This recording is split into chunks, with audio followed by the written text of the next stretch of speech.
E se para crescer fosse preciso primeiro descer ao inferno? Hoje a gente vai mergulhar fundo nessa ideia, que é bem provocadora, usando como guia o livro Dançando nas Chamas.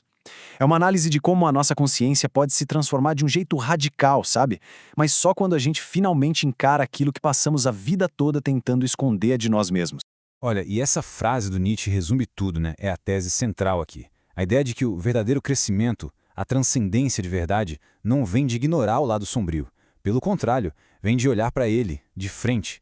É uma jornada que força a gente a descer antes de conseguir subir. Para começar essa viagem, a gente precisa primeiro entender o cenário, fazer um diagnóstico, sabe? O livro argumenta que a nossa cultura vive um desequilíbrio profundo, uma espécie de rachadura psicológica que tem consequências gigantescas. Vamos dar uma olhada em como isso aparece no nosso mundo? E não estamos falando de uma coisa qualquer, superficial. É uma ferida antiga. Por séculos, a cultura ocidental basicamente separou o espírito, que era o puro, o elevado, do corpo, que era visto como algo sujo, corrupto. Mas isso não é só papo de filósofo, não. Isso molda a nossa realidade, as nossas instituições e, o mais importante, a mente de cada um. E o mais interessante é ver como essa separação atingiu em cheio o princípio feminino. A cultura basicamente partiu o feminino em dois extremos opostos. De um lado, você tem a figura ideal, pura, quase sem corpo, como a Virgem Maria, e do outro, a mulher carnal, instintiva, poderosa, que era temida, demonizada, a figura da bruxa. Ao fazer isso, a gente perdeu a visão do todo. E as consequências disso são bem concretas e terríveis. Isso levou a coisas como a caça às bruxas, onde a mulher virou bode expiatório para tudo que dava medo na sociedade. Mas não vamos pensar que isso ficou no passado. Continua até hoje, só que de um jeito mais sutil. Pensa, por exemplo, na linguagem militar tecnoestratégica, que usa termos como danos colaterais para a gente não ter que pensar em corpos carbonizados. É a mesmíssima separação entre a ação e a consequência real, visceral dela. Mas a grande questão é, essa energia que foi reprimida, ela não some, ela só se esconde, esperando a hora de voltar. E ela volta, em formas arquetípicas muito poderosas. Vamos agora olhar nos rostos dessa força esquecida. As faces da deusa sombria.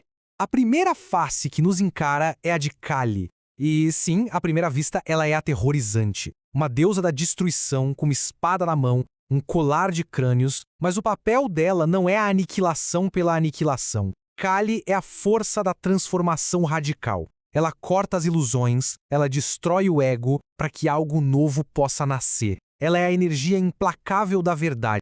E em contraste, a gente encontra Sofia, a sabedoria. Mas olha, não se engane, não é aquela sabedoria de livro, abstrata de biblioteca. Sofia é a sabedoria encarnada, no corpo. Ela é a união da mente e do corpo, do espírito e da terra. Ela nos lembra que o conhecimento de verdade está na experiência vivida, na matéria. E por fim temos a Baba Yaga, a antiga feiticeira dos contos russos. A casa dela, que fica sobre pés de galinha, nunca para no mesmo lugar, não dá para fixar. Ela representa aquela sabedoria selvagem, indomada, que vem do nosso inconsciente. Ela não dá respostas fáceis, não. Pelo contrário, ela nos confronta, nos testa e exige que a gente saiba o que realmente está buscando. Certo, então a pergunta que fica é, como a gente se reconecta com essa energia toda? O livro é bem claro sobre isso. Não é um exercício intelectual. É uma descida, uma jornada pessoal e muitas vezes aterrorizante para dentro do nosso próprio caos.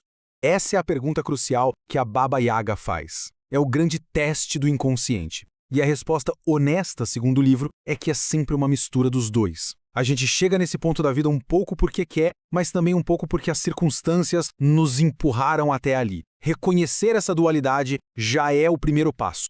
E aqui tem um ponto fundamental. A gente precisa rever o que pensa sobre caos. Não é só bagunça, desordem. Tanto na mitologia antiga quanto, e isso é surpreendente, na física moderna, o caos é visto como o berço da criação. É aquele estado fértil, imprevisível, de onde tudo que é novo emerge. É a própria fonte da transformação.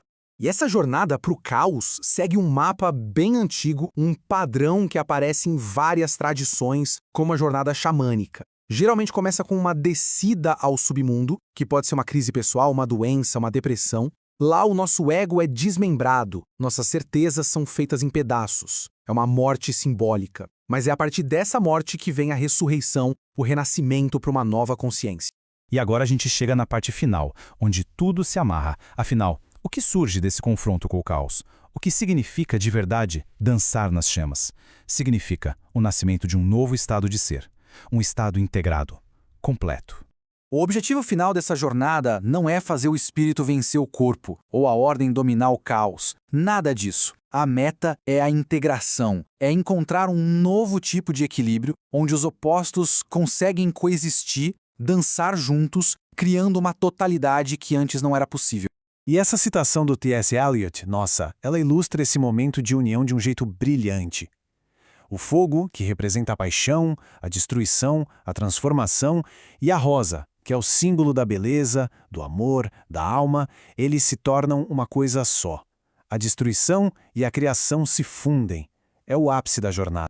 E a gente termina com este koan zen que é poderosíssimo. Não é um conselho para evitar o perigo, é um convite para habitar o perigo, viver no paradoxo. A jornada para uma nova consciência não é sobre encontrar um lugar seguro, e sim sobre aprender a dançar nas chamas, a encontrar a vida, a totalidade, justamente no coração do caos e da transformação. A pergunta talvez não seja como escapar do fogo, mas como aprender a dançar dentro dele?